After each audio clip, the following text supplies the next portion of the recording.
Face shot, skull fractured, lost one eye, hand amputated, leg bullet inside, plane crash 2 बार और army camp escape. ये कोई horror movie script नहीं है, ये एक ही आदमी के लाइफ के इवेंट्स हैं।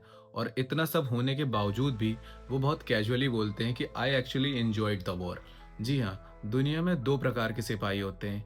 एक जो जंग से लौटने के बाद अंदर से टूट जाते हैं, बिखर जाते हैं, और दूसरे जो लौट ही नहीं पाते। और फिर आते हैं sir Adrian Carton de Wiart जैसे लोग, जिन्हें history books the unkillable soldier के नाम से जानती हैं। एड्रियन साल 1880 में एक अरिस्टोक्रेट फैमिली में पैदा हुए और 19 साल की उम्र में लॉ पढ़ने के लिए ऑक्सफोर्ड यूनिवर्सिटी भेजे गए। लेकिन एड्रियन को बुक से ज़्यादा बुलेट्स में इंटरेस्ट था।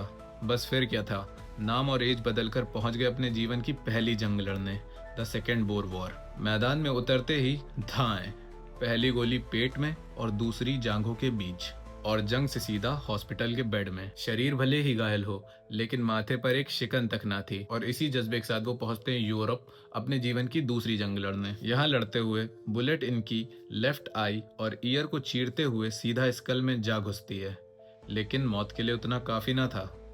इसके बाद तीसरी लड़ाई लड़ते हैं और उसमें एक बम के धमाके में इनके हाथ के परखच्चे उड़ जाते हैं, और डॉक्टर जब बची हुई 2 उंगलियों को काटने से मना कर देता है तो ये खुद ही उनको नोचकर अलग कर देते हैं, जिसके बाद इन्फेक्शन के कारण पूरे हाथ को एम्पुटेट करना पड़ता है। तो ये सब सुनकर आप खुद ही अंदाजा लगा सकते हैं कि वो मेंटली किस हद तक स्ट्रॉन्ग थे। इसके बाद लाइफ इन्हें थोड़ा ब्रेक देती है, जिसमें ये शादी करके पत्नी के साथ पोलैंड शिफ्ट हो जाते हैं। लेकिन फिर स्टार्ट होती है वर्ल्ड वॉर 2, जिसमें पोलैंड में एक अटैक में इनकी पत्नी की डेथ हो जाती है।